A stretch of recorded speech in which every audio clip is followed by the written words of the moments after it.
Hey everyone, welcome back to my channel. And today we are going to discuss about the prime number program that I had discussed in the last video.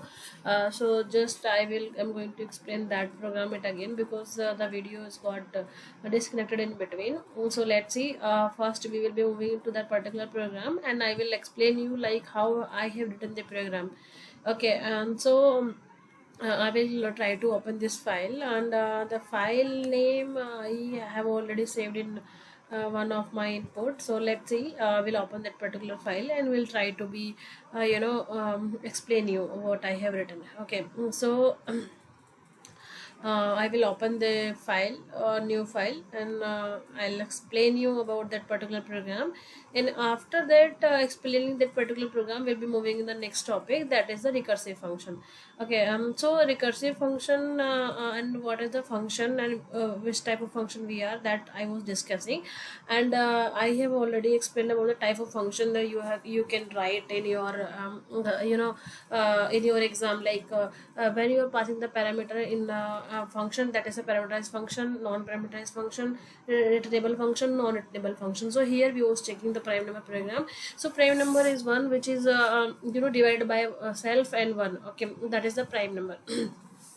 And like I have written one program. So this is the method. I have declared check prime number, and that program I have already explained what was happening in the last slide. When I was trying to develop this program and compiling, I was getting the error because the curly braces was missing, that I have closed here. So here based on this code, I have just declare one method name, that is check prime number, and in main method I'm calling that particular method here. So now we are coming to the logic. So I have taken the three input and I flag 0. I mean, if condition will be false, that it will be 0. If true, that is it will be 1. So you have to enter any positive number, that you will be enter any number, any integer number, whatever the number you will be enter, it will check. So if that value equals to 0 or null, so it will to find out the flag value is 1. Otherwise it will check if the I value is equals to 2 and the size you are giving. Suppose you have given the 6. Okay, so that will check कि वो 2 से divide हो रहा है क्या, 2 3 4, मतलब जो number self divide होता है 1 से डिवाइड होता है, सिर्फ वही प्राइम नंबर है. और it will check that number divided by suppose you have entered the 6, so it will check 2 is less than equals to and divide by 2 there. Suppose you have entered the 5, so I is equals to 2 and I less than equals to 5 divided by 2. 2 2 से 4, तो output will be 2. So again it will check. तो यहाँ पे 5 जो आपकी input value है divide by i, यदि वो 2 से डिवाइड होने पर 0 आ जाता है तो फ्लैग मेरा 1 होगा और बाहर आ जाएगा. और अगर ये कंडीशन मेरा फॉल्स करता है तो वो चेक करेगा कि ये फ्लैग इक्वल टू मेरा 1 है, यहाँ पे इंक्रीमेंट नहीं होगा, और वो आपको चेक करेगा this is not a prime number, otherwise वो प्राइम नंबर मेरा यहाँ पे कहलाएगा. तो मैंने क्या कहा, कंट्रोल F9 रन कराया है इसको. कंट्रोल F9 से रन कराएंगे. Enter any number. I have entered the 7. 7 is a prime number. I'll come back again. I will again execute. I have written the 4. 4 is divided by 4, and 4 is divided by 4 and 2 as well. So this is not a prime number. And on control F9 I have written 3. 3 is divided by self and 1. So this is the prime number. So this is the concept I have written, and just I have explained you because in the last program we have written. So basically the input from the user you are passing, that is in the particular function is checking check prime number, which I have written here. So the check prime number function check the whether the passed argument is prime or not. If the passed argument is a prime number, the function returns 0. Okay, if that if the input number which you are going to pass, if that is prime number, it will your flag will be 0. So that's why I have written it will be the your prime number. Or in another case, if the pass argument is a prime number, the function returns 0. If the pass argument is a non-prime number, the function return once. The return value is assigned to the flag variable. So depending on whether flag is 0 or 1, an appropriate message is printed from the main function that I have written here. So now the question is, sometimes the interviewer can ask you which approach is better, returnable function, non-returnable function, parameterized function, or non-parameterized function. So actually, well, it's depend on your problem you are trying to solve. So in that case, passing an argument and returning a value from the function is better. A function should perform a specific task that I have written in check prime number, and that function does not take input from the user nor it display the appropriate message. So it only check whether a number is prime or not. So it's depend on your requirement. If you are trying to give some input from so you can use the parameterized function. If directly you are displaying something, so directly you can use the non-parameterized function. So it depend on your requirement which approach is better. So now next topic we will be moving in that is the recursion. Okay. So here I will explain you about the recursion as well and the definition also. So basically what is recursion? So recursion that calls itself, या call by itself. आप call by value, call by itself आपने सुना होगा. तो ये आपका क्या कहलाता है? आपका ये रिकर्सन कहलाता है. हम यहाँ पे इसको नोट पैड में जाके आपके लिए डेफिनेशन लिखने वाले हैं. सो मैंने यहाँ पे लिखा है रिकर्सन की हम डेफिनेशन लिखते हैं. सो ये क्वेश्चन बहुत इंपॉर्टेंट है एक्चुअली. ये आपके एग्जाम में आता ही आता है if you are a BCA और बीटेक के स्टूडेंट. सो बीसीए वालों को तो ये डेफिनेटली पूछा जाता है बिकॉज उतने पास ज़्यादा थ्योरेटी होती नहीं है.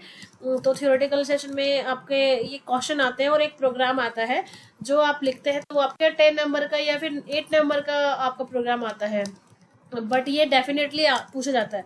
तो जैसे कि मैंने बताया function that call itself is known as a recursive function. Sorry,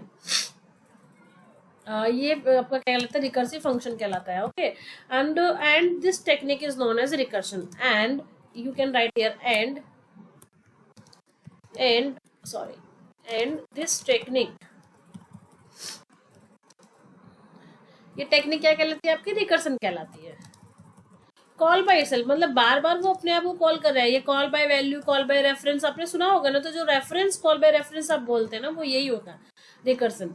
okay, सो ये काम कैसे करता है?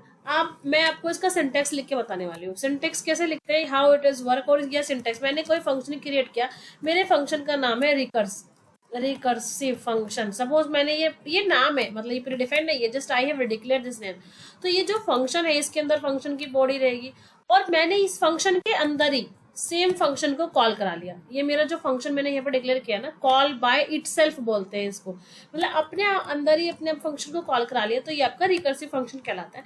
नीचे मैंने यहाँ पे इंटीजर मेन लिखा, मेन में मैंने रन कराया और मेन में भी यहाँ पे मेरा कुछ सिंटेक्स रहेगा और मैंने इस फंक्शन को भी यहाँ पे जो मैंने कॉपी करा वो मैंने यहाँ पे भी पेस्ट कर दिया. पैरेंथेसिस का साइन लगाएंगे because that is mandatory.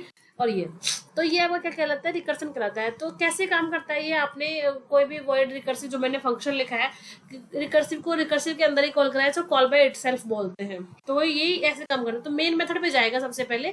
Main method पे जाने के बाद में उसको ये रिकर्सिव फंक्शन मिलेगा और इस फंक्शन से वो इस वाले फंक्शन पे जाएगा और इस फंक्शन के अंदर वो जो फंक्शन लिखा होगा उसको कॉल कराएगा. तो ये इस तरीके से काम करता है. मतलब मेन से रिकर्सिव फंक्शन मिला तो इस फंक्शन से उस फंक्शन पे जाएगा. मेन मेथड पे जाने के बाद में फंक्शन और मेथड एक ही चीज होते हैं. उनको अंदर जाएगा, अंदर जाने के बाद उसको रिकर्सिव कॉल करा हुआ मिल रहा है तो वो वहां पे उसको कॉल कराएगा. So the recursive continuously until some condition is met to prevented और मेट टू प्रूव इट. जब तक उसको एक कंडीशन नहीं मिलता है तो तब तक वो ऐसे प्रोसेस चलाता रहता है जब तक अपने रिजल्ट के पास पहुंच नहीं जाता है.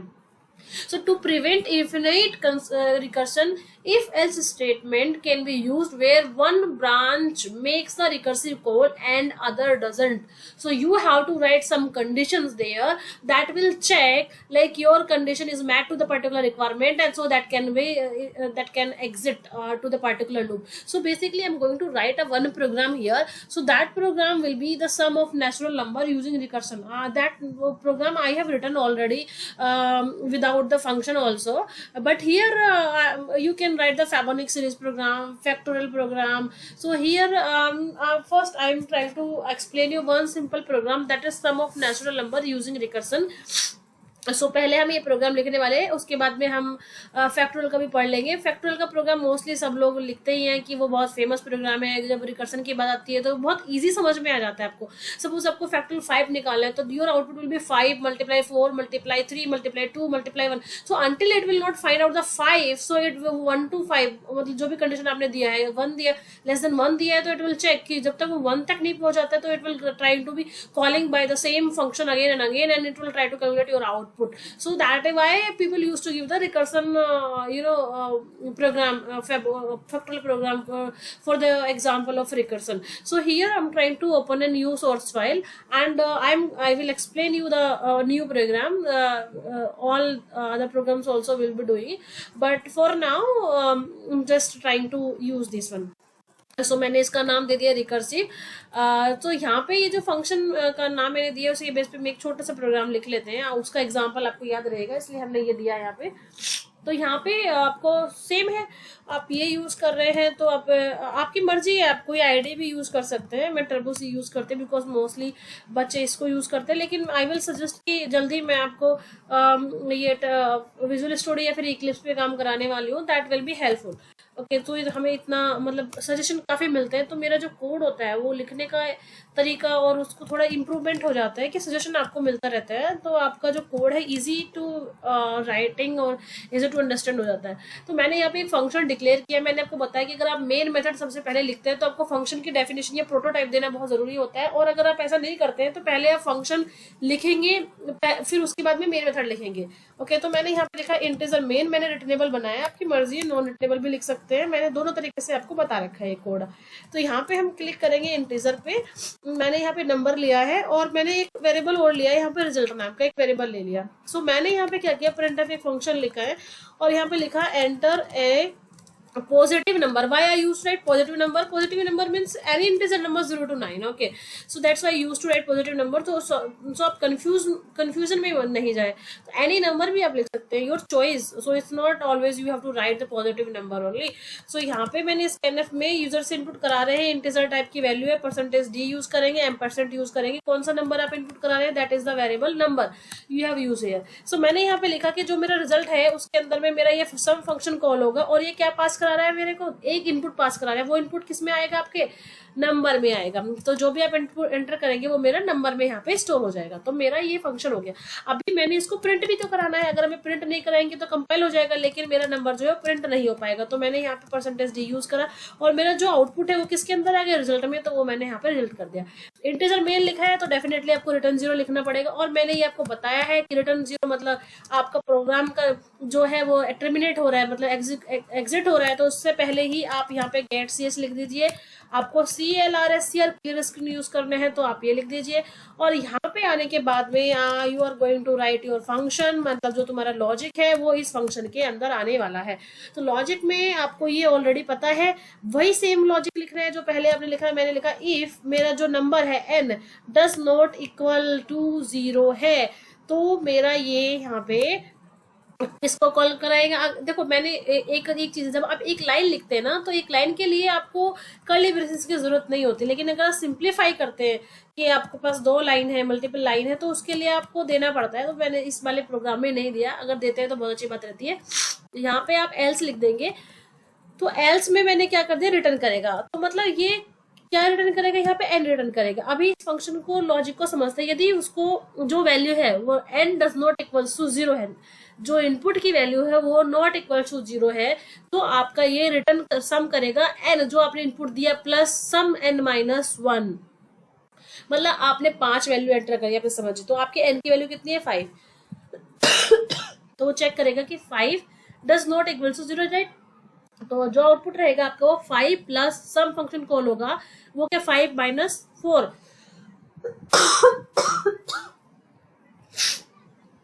तो ये आपका कॉल हो जाएगा. उसके बाद में रिटर्न इन करेगा. सॉरी. सो आई होप आपको ये समझ में आया. हम इसको एग्जीक्यूट कर देते हैं. Control F9. मैंने कोई भी वैल्यू एंटर करा 5, तो ये आपका सम हो जाएगा. आई होप आपको ये समझ में आया है. Thank you so much for watching. We will meet in the next session.